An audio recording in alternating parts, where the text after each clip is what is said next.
C'était mon tour de faire la visite. Il y avait 5 étudiants de l'université.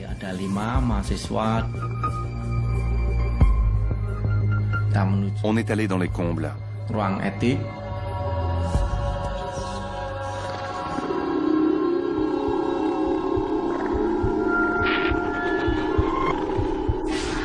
J'ai baissé les yeux et j'ai vu que ses pieds ne touchaient pas le sol. J'adore ce genre d'histoire, les histoires de fantômes. Beaucoup de gens ont été torturés, beaucoup sont morts. On a entendu une voix. Les histoires sur des endroits soi-disant interdits, déconseillés. Je ne suis pas un chasseur de fantômes. Les peurs, les superstitions cachent toujours une autre histoire. Une histoire vraie.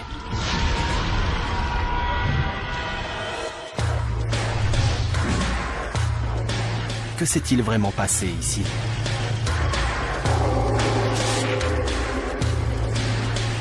Si vous le saviez, entreriez-vous quand même?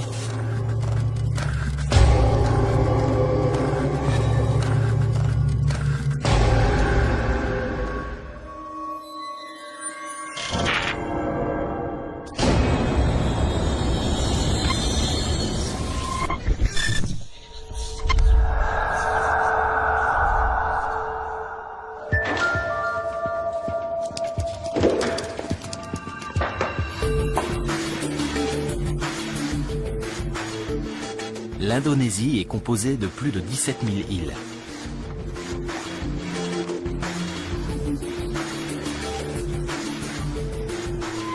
Là-bas, les croyances sont nombreuses, qu'il s'agisse de dieux, de fantômes ou de démons.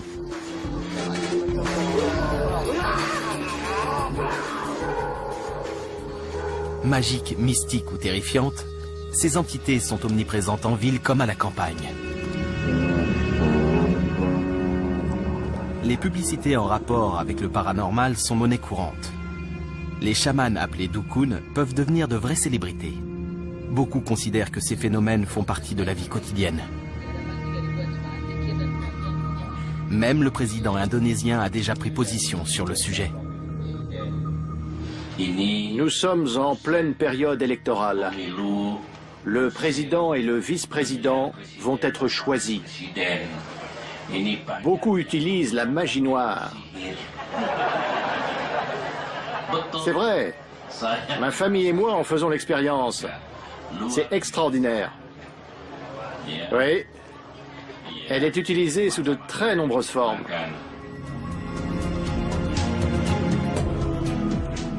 Je suis convaincu que les lieux soi-disant hantés cachent souvent une histoire qui reste encore à découvrir. Je suis venu enquêter sur un bâtiment en particulier. Beaucoup pensent qu'il abrite une quantité inhabituelle de phénomènes paranormaux.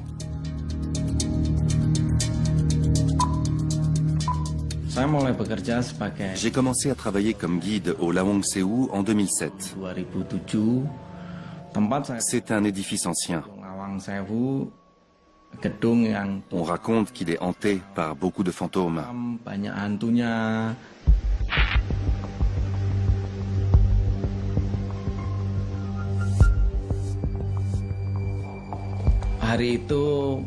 C'était la nuit vers 23 h. J'accompagnais un groupe de 5 étudiants. Ils prenaient des photos, me posaient des questions sur les esprits. À chaque fois, je répondais que je n'avais jamais rien vu de tel.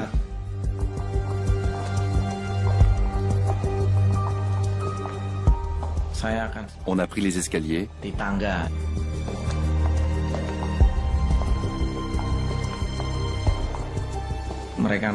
On est monté au premier étage dans un couloir très sombre. Ils ont commencé à prendre des photos et m'ont demandé de me pousser. Puis on a continué à monter les escaliers vers les combles.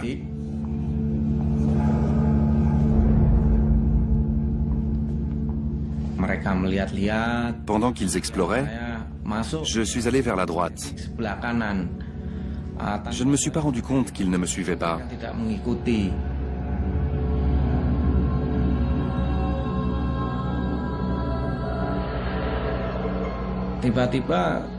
Tout d'un coup, j'ai senti quelque chose passer au bord des marches. J'ai vu une femme se diriger vers moi. Je me suis dit que ça devait être quelqu'un du groupe. Et je me suis demandé pourquoi ce n'était pas le guide qui faisait la visite.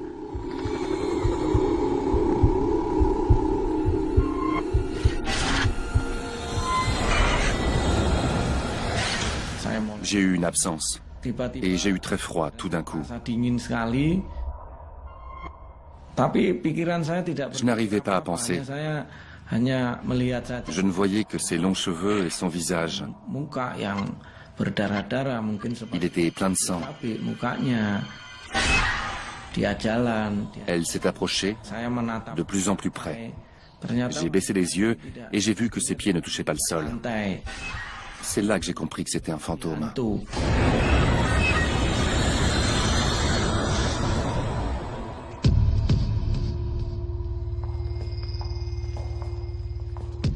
J'avais très peur. Je ne suis pas quelqu'un de courageux.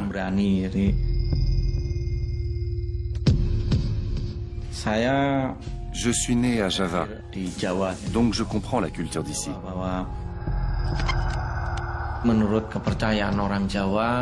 Et d'après les croyances javanaises, il y a beaucoup d'esprits au Lawang Sewu à cause de son passé. Je ne crois pas aux fantômes. Mais je me pose une question. Toutes ces histoires de fantômes pourraient-elles avoir pour origine un événement bien réel? Pour y répondre, je vais devoir fouiller le passé de ce bâtiment. À quoi servait-il? Quelqu'un y a-t-il vécu? Je suis venu à Semarang à cause de toutes les légendes qu'on raconte. Et il y en a beaucoup qui ramènent à cet endroit, le Lawang Sewu. En javanais, ça veut dire 1000 portes. Et les histoires qu'il y a autour sont tout aussi évocatrices. La vraie question c'est, qu'est-ce qu'il y a à savoir sur ce bâtiment? Qu'est-ce qu'il cache pour qu'autant de croyances y soient rattachées? C'est ce que je vais découvrir.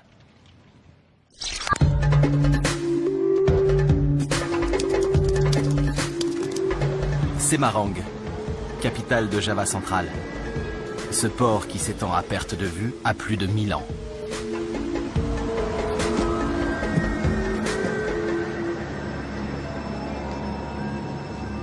En plein cœur de la cité, le Lawang Sewu avec toutes ses histoires de fantômes.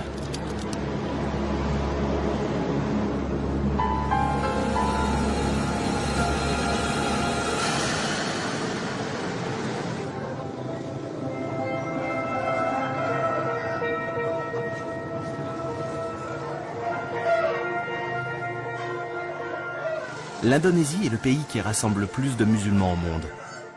Mais les anciennes pratiques d'animisme et de magie ne sont jamais très loin. À Semarang, ces croyances sont fortement enracinées. Je pars donc à leur recherche dans les allées et les ruelles de la ville.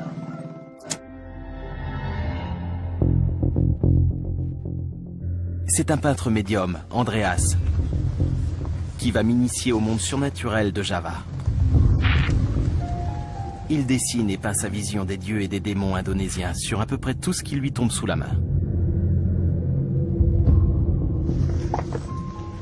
Je sens une présence. Ici.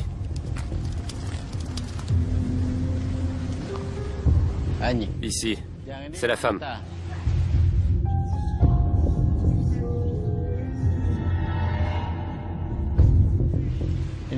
Elle habitait sur la colline de Gombel. Elle s'appelle Wewe. Ici? Oui, c'est ça. Vous sentez?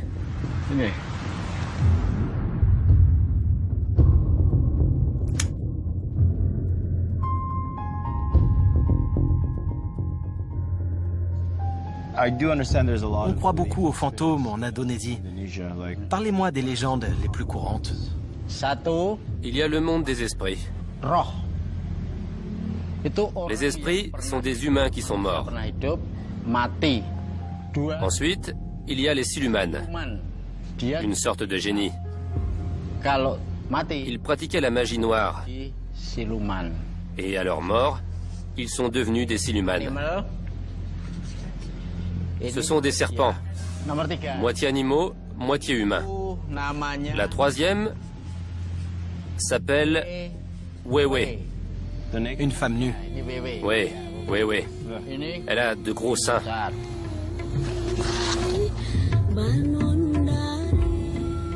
Est-ce que la plupart des Indonésiens croient aux mêmes choses que vous?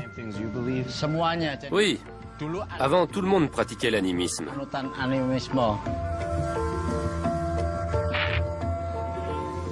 Pourquoi il y a autant d'histoires sur le Lawang Sewu? Là-bas, il y en a 41. 41 fantômes. Pourquoi ils sont attirés là-bas? Là-bas, ils se sentent à l'aise, en paix. On les dérange pas.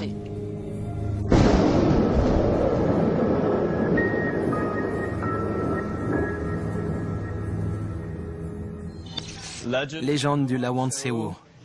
Là, on voit le bâtiment. Les Indonésiens croient qu'il est hanté par une ribambelle d'esprits. Pourquoi là-bas? Pourquoi il y a un tel nombre de croyances? Je ne le sais pas. J'espère le découvrir au fur et à mesure.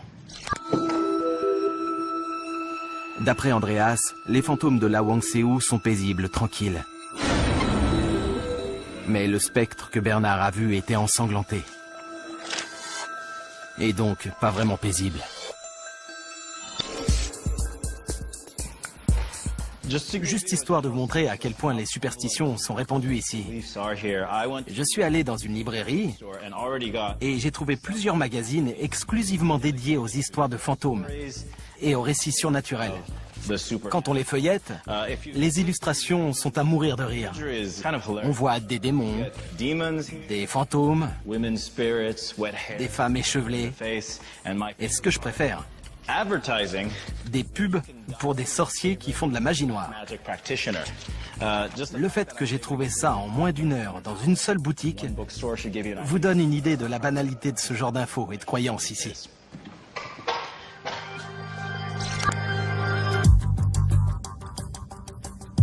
La culture populaire aide à comprendre pourquoi tant d'histoires de fantômes sont liées à un monument historique comme le Lawang Sewu. Beaucoup d'Indonésiens considèrent que les fantômes sont partout. Ils sont un divertissement, un spectacle. Et ce vieil édifice est une scène idéale. Il y a 2 caméras là. Les rumeurs sur les fantômes du Lawang Sewu sont tellement répandues qu'une émission de télé-réalité locale a mené l'enquête dans les célèbres sous-sols. Les lumières se sont éteintes. Elle avait les cheveux longs et elle portait une grande robe blanche. Mais j'ai pas bien vu son visage. J'avais peur de me mettre en danger.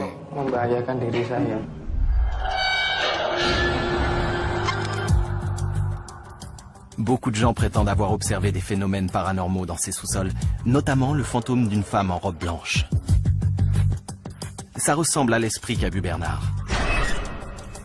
Pourquoi cette zone rassemble-t-elle autant de fantômes? Faut-il chercher la réponse dans le passé du bâtiment? Il n'y a qu'un moyen de le savoir. Je ne peux pas filmer? Pourquoi? Bon, bah c'est... Désolé. Le Lawang Sewu, un monument historique que beaucoup croient hanté. Laetitia, merci d'être venue. Enchantée. Je suis venu en Indonésie pour découvrir la vérité sur ces histoires. Je retrouve Laetitia, mon contact ici. Mais on m'a refusé le droit de filmer. J'espère qu'en venant avec Laetitia, la réponse sera différente. Je filme un peu le Lawang Sewu. C'est à titre privé? Pour le diffuser. Alors? Elle dit qu'on n'a pas le droit de prendre quoi que ce soit si c'est pour le diffuser. Je peux pas filmer? Pourquoi? Malgré notre insistance, c'est non. On ne peut pas? Non. Peut-être pense-t-il qu'on cherche uniquement des sensations fortes.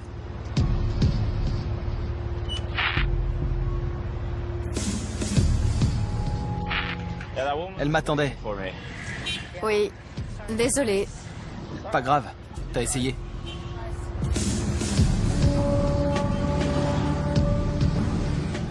Quelle qu'en soit la raison, je ne vais pas m'arrêter là. Il y a d'autres moyens de découvrir la vérité sur le Lawang Sewu, même sans entrer.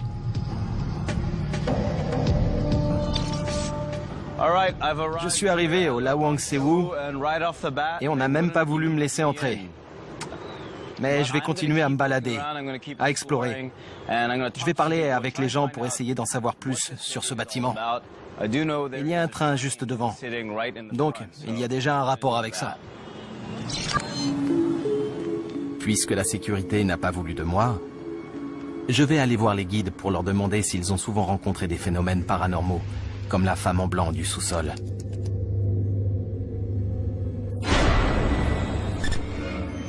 Vous travaillez au Lawang Sewu? C'est ça. Ouais. Vous pouvez me dire ce que c'est, cet endroit, ce bâtiment? Administration des trains. Train? Des trains? Ouais. L'administration? Oui, hollandaise. Des Hollandais? C'est ça. Ah, les chemins de fer hollandais. Ouais, Une seconde, j'ai mon interprète sous la main. d'accord. Laetitia, Salut Joe, qu'est-ce que je peux faire pour toi? je discute avec des messieurs devant le Lawang Sewu et ils vont peut-être pouvoir me renseigner. Tu pourrais leur demander s'ils ont entendu parler d'apparitions ou d'histoires de fantômes?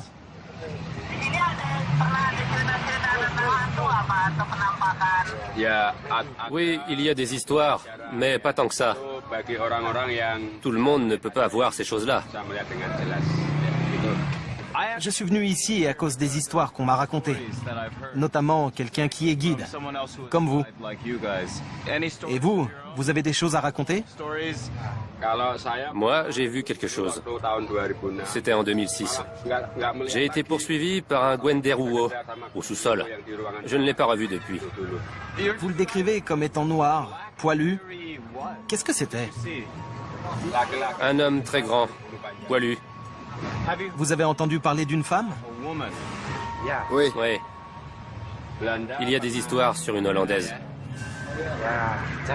On dit qu'elle est au rez-de-chaussée et qu'elle porte une longue robe blanche. D'accord, on dirait que je suis au bon endroit en fait.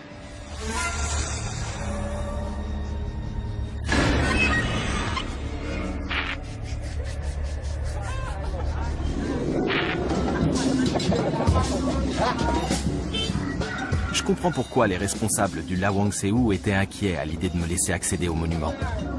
Encore un type avec son appareil, venu colporter des rumeurs sur de faux fantômes. On dirait que tout le monde a une histoire paranormale à raconter sur cet endroit.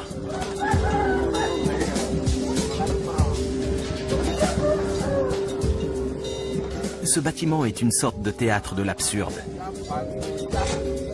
Et s'il y a quelqu'un qui peut apporter un éclairage sur le folklore local, c'est Sujio Tejo, un marionnettiste renommé.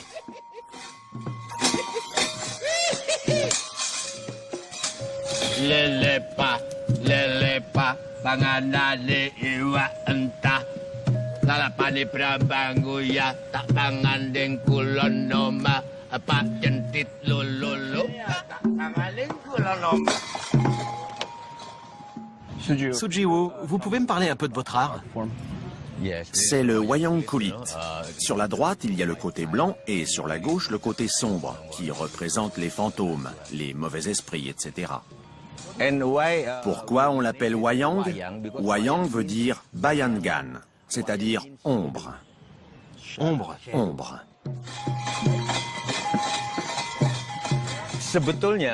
Il n'y a pas de personnage différent pour le bon et le mauvais côté.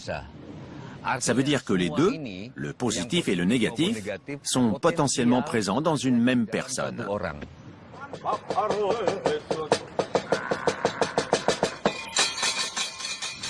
En quoi le Wayang Kulit illustre les croyances javanaises dans les esprits? Le Wayang représente l'invisible, ce qui n'est pas ordinaire. Ce n'est pas quelque chose d'ordinaire de voir des fantômes et des esprits.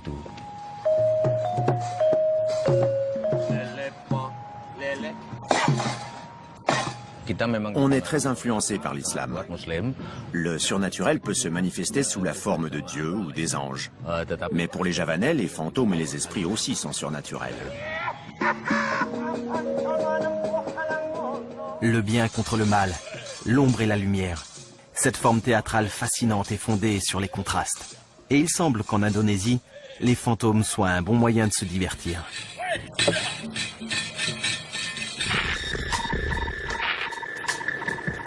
Je tourne à nouveau mon attention sur les légendes du Lawang Sewu. Et je me pose la question suivante. Au-delà du simple divertissement, est-il possible que les origines néerlandaises du monument aient inspiré ces esprits perturbés? Oui, hollandaise. Des Hollandais. C'est ça. Ah, le chemin de fer hollandais. L'histoire d'un des guides parlait d'une dame hollandaise. Ce qui n'est pas étonnant quand on sait que le bâtiment a été construit par des Néerlandais. Je m'appelle Nourianto et j'enseigne le droit à l'université de Semarang. J'aime l'univers du surnaturel.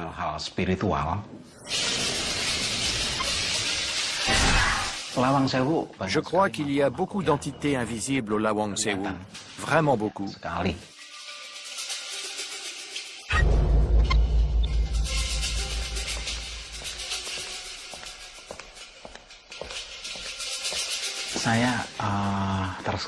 Une fois, j'ai rencontré un fantôme magnifique. Elle s'appelait Van Helen.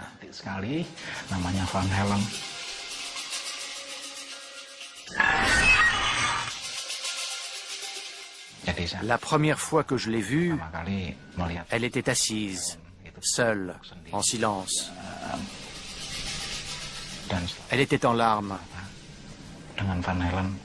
Elle se trouvait sur le balcon du premier étage, assise sur un fauteuil à bascule. Elle sanglotait. Je lui ai demandé pourquoi, une fois, deux fois, encore et encore, mais elle continuait à pleurer. Elle a pris son temps. Et finalement, elle a commencé à parler et elle m'a raconté son histoire. Ses parents n'étaient plus là et elle savait qu'elle allait être violée et tuée. Pour elle, il valait mieux se suicider plutôt que de subir cette torture.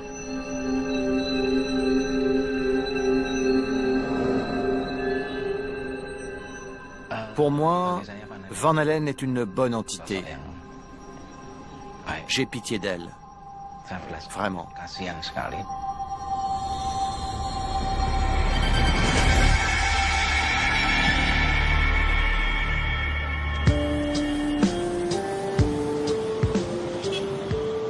D'après Nourianto, ce fantôme néerlandais était désespéré et craintif.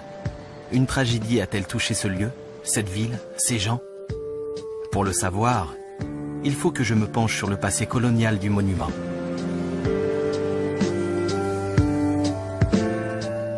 Les Néerlandais sont arrivés en Indonésie au XVIe siècle. Ils ont plus ou moins contrôlé le pays pendant environ 300 ans. Dans les années 1860, la première ligne de chemin de fer relie Semarang à une autre ville de Java centrale.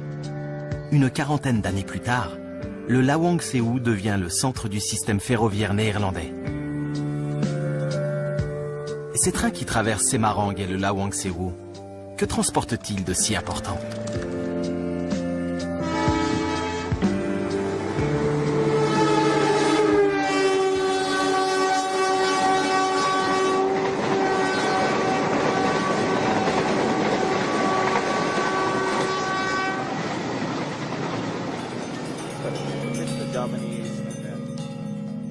Joko, un expert des transports, connaît tout ça en détail. Ces trains, que transportent-ils de si important? À l'époque, en plus du matériel militaire et des soldats, ils transportaient principalement des marchandises pour le compte d'une entreprise privée.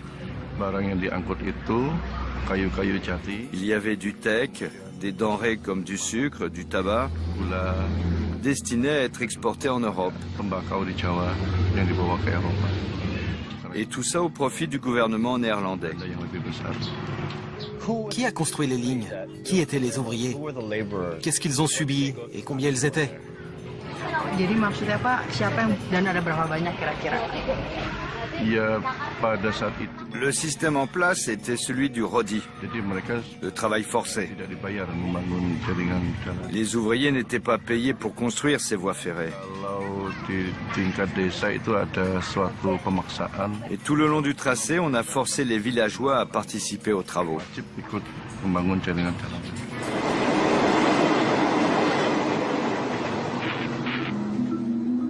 Il semble que pour beaucoup de Javanais, la vie à l'époque de la domination néerlandaise est loin d'être idéale. Le système de RODI dont Joko a parlé n'est rien d'autre que du travail forcé. Travailler dur et gratuitement pour remplir le compte en banque de quelqu'un d'autre. Grâce au système ferroviaire néerlandais, l'empire indonésien devient encore plus puissant.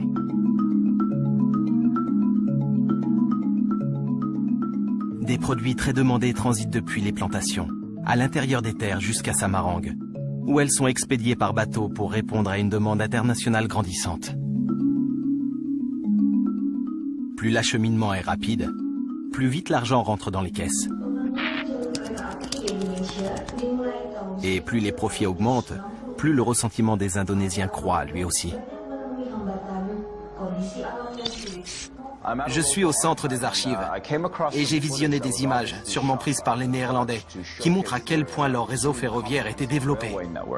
Ce qui est intéressant, c'est que dans ces documents, les conditions, la dure réalité que connaissaient les ouvriers sont montrées comme secondaires.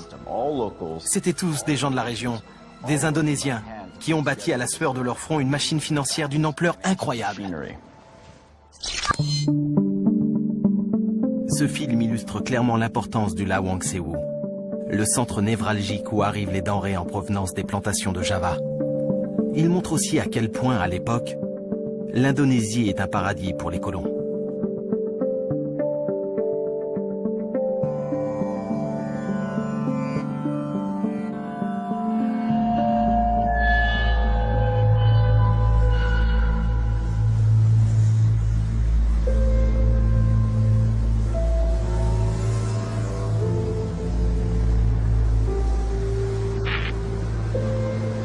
Le Lawang Sewu, imposant édifice au cœur de Semarang. Dans les années 1900, il est le symbole du pouvoir politique et économique néerlandais. Les vestiges de l'Indonésie batave sont toujours bien visibles. Beaucoup ne sont plus que des coquilles vides, abandonnées, en pleine décrépitude. Dans la ville de Semarang, on retrouve facilement l'architecture, la présence coloniale néerlandaise. Ce qui est clair, c'est que rien ici n'est amoureusement entretenu. C'est à se demander dans quelles circonstances l'Empire hollandais est tombé.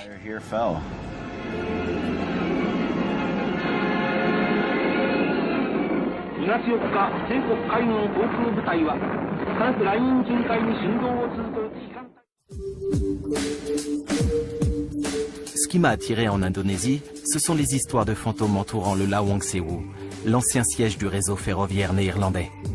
Beaucoup pensent que son sous-sol abrite une intense activité paranormale. Mais pour moi, ce ne sont pas des fantômes qui hantent ce bâtiment.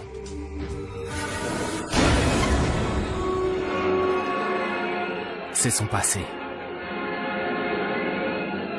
En 1941, la guerre atteint le Lawang Sewu et les habitants de Semarang.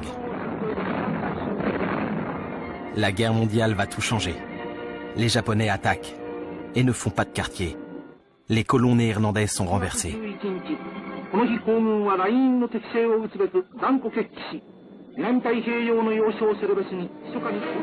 L'assaut est foudroyant. En moins de 2 semaines, les Japonais prennent le contrôle de Java. Que font alors les nouveaux maîtres des lieux? Qu'arrive-t-il aux Néerlandais?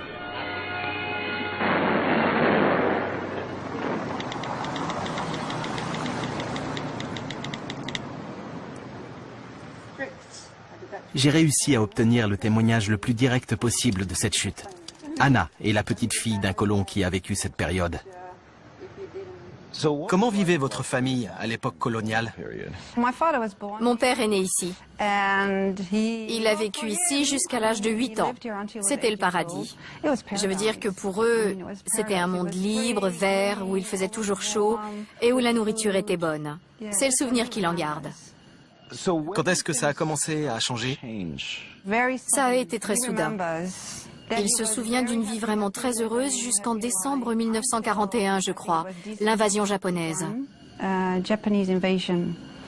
C'est là que son père a été mobilisé.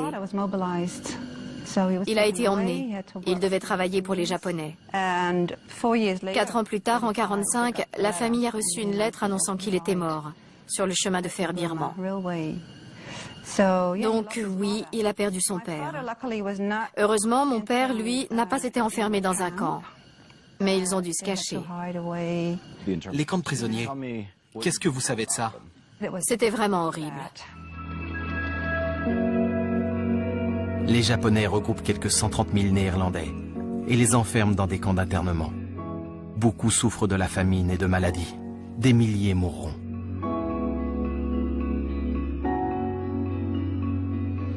Il y a eu un vrai retournement de situation. C'était très ironique que les Européens et les Eurasiens, qui étaient au sommet de la société coloniale, échouent aux positions les plus basses dans les camps de concentration.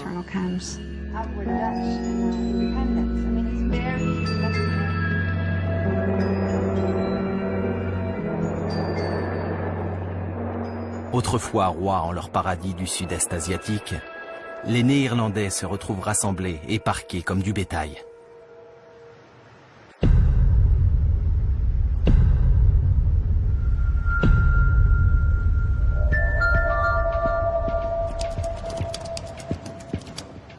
On leur donne des cartes d'identification, autant de vies fichées, et dont beaucoup vont bientôt s'achever. Il y a ici des centaines de tombes néerlandaises. L'ampleur de cette tragédie est accablante.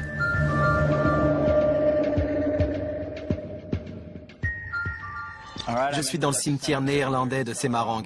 Et si vous regardez derrière moi, vous pourrez vous faire une idée du nombre de gens qui sont morts ici. Et ce qu'il faut savoir, c'est que presque tous les gens qui sont enterrés ici sont décédés entre 1944 et 1945, c'est-à-dire pendant l'occupation japonaise, dans des camps d'internement.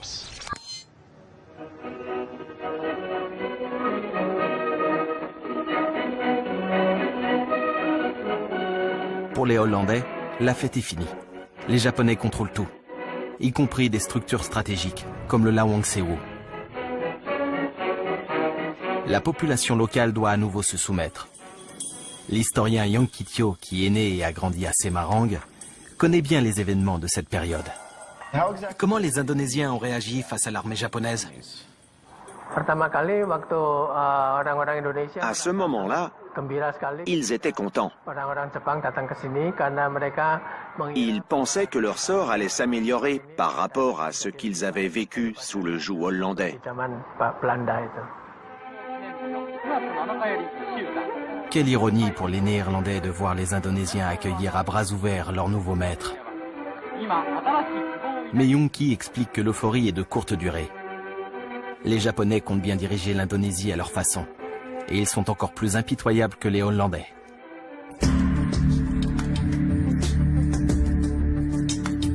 À Semarang, ils s'emparent des installations coloniales. Et comme les Néerlandais avant eux, ils contrôlent les chemins de fer depuis le Lawangsewo. D'après certaines rumeurs, ils utilisent les sous-sols du bâtiment pour emprisonner et torturer. Je me demande si c'est vrai, et si c'est pour ça que certains croient que les lieux sont hantés. Je demande à Yongki ce que les Japonais ont fait du Lawangsewo.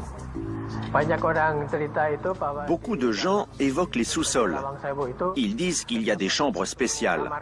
En fait, elles étaient utilisées pour enfermer des prisonniers à l'époque coloniale hollandaise. Ces pièces existaient déjà sous leur domination. Ensuite, les Japonais les ont aussi utilisées pour torturer les insurgés qu'ils avaient fait prisonniers. Elles ont toujours été là. Mais l'usage qui en a été fait ensuite était pire, bien plus cruel.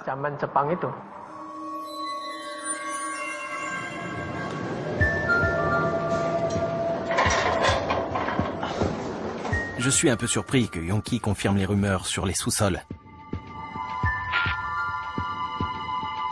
Ça expliquerait leur réputation auprès des chasseurs de fantômes locaux.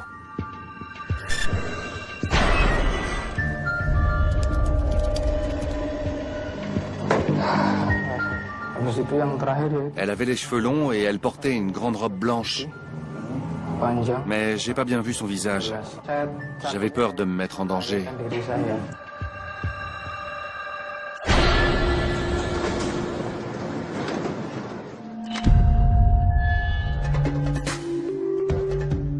Je ne peux pas accéder moi-même au sous-sol du Lawang Sewu. Je me rends donc au centre des archives pour chercher des éléments qui pourraient confirmer ce que Wong-Ki m'a dit sur les cellules. Mais je découvre que le bâtiment a été rénové récemment, car il a une valeur historique.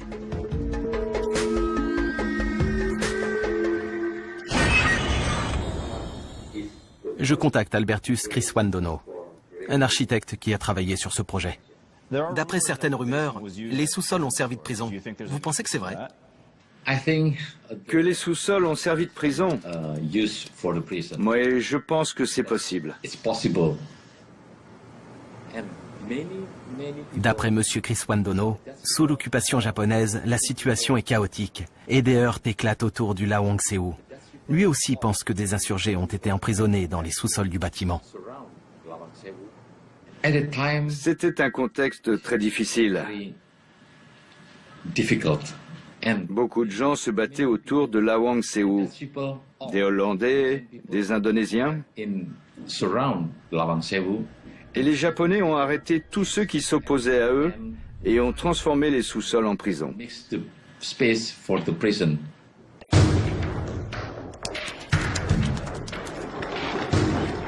Mystère résolu.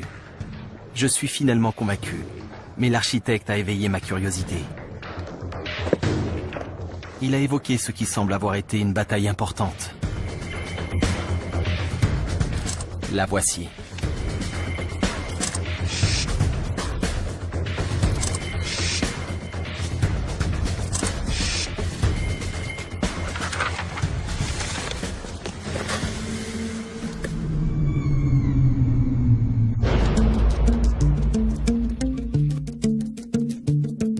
Pendant 5 jours, un conflit oppose les habitants de la ville aux forces japonaises lourdement armées.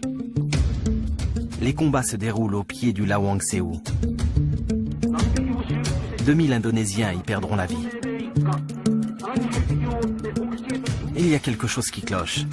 Les violences ont lieu en octobre 1945, soit 1 mois après que les Japonais ont capitulé face aux Alliés. Pourquoi livrer une bataille sanglante à Semarang alors que la guerre est terminée?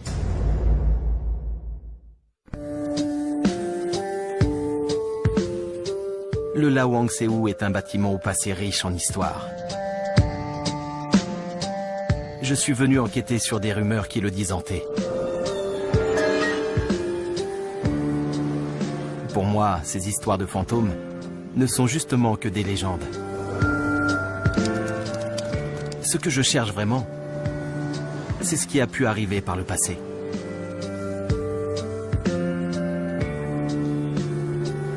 Merci.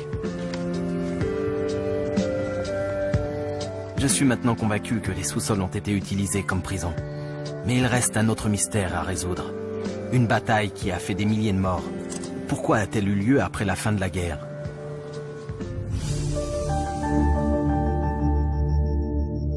Je découvre alors l'origine du conflit. De jeunes combattants indonésiens demandent que l'armée japonaise rende les armes.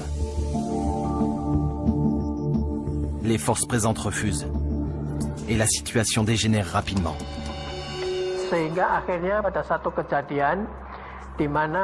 Il a fini par y avoir un incident. À Semarang, des Indonésiens ont attaqué les prisons et pris des Japonais en otage.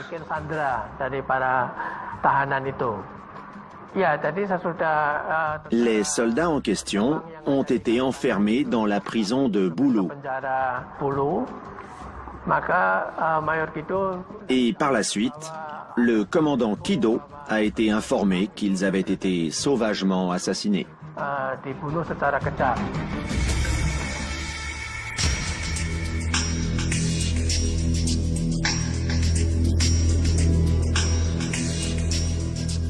Yonki me raconte que c'est ce massacre de plus de 100 Japonais, perpétré dans une prison voisine, qui décide le commandant Kido et ses hommes à lancer l'offensive.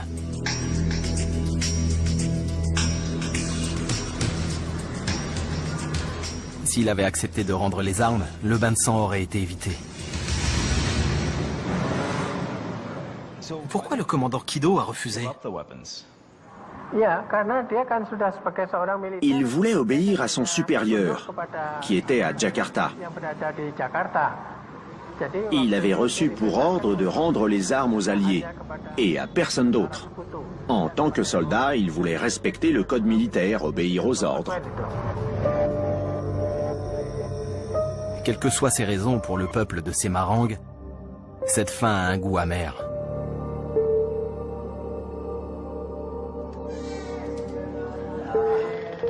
Contre toute attente, j'ai réussi à trouver un survivant.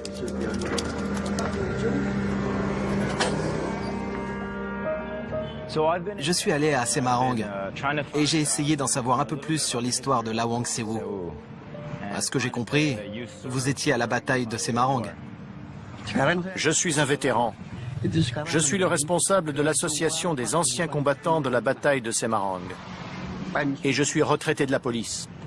Quand les combats ont éclaté, quelle est la première chose que vous avez faite?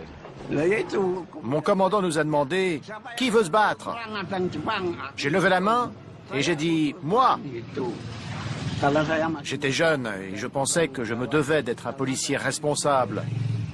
Il faut être brave ou mourir. Quel genre d'armes vous aviez? Comment vous vous défendiez? On était de la police, donc on avait tout un arsenal. Les plus jeunes n'avaient que des lances en bambou. Combien de camarades des forces spéciales et de jeunes Indonésiens sont morts dans cette bataille? Des milliers. Les Indonésiens se sont battus avec acharnement. Des milliers y ont laissé la vie. Les forces alliées ont ensuite pris le contrôle du territoire. Et l'Indonésie est repassée sous domination néerlandaise. Après, les Hollandais sont revenus occuper le pays. Les Indonésiens comme Sudiono ont payé leur liberté au prix fort. À l'intérieur du Lawang Sewu, une colonne est dédiée aux jeunes hommes morts pendant la guerre contre le Japon.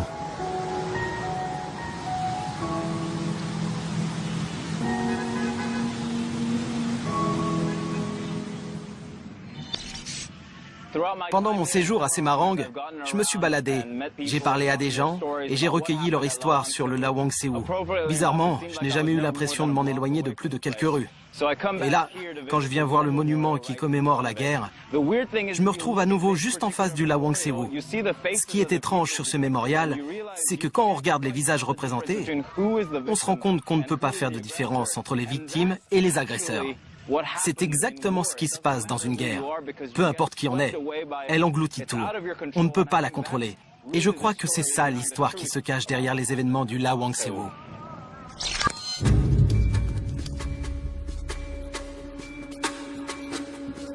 J'ai commencé mon enquête avec cette question.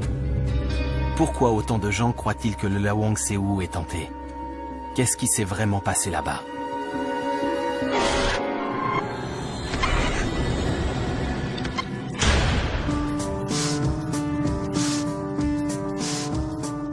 Cette interrogation m'a fait vivre une histoire bien plus épique.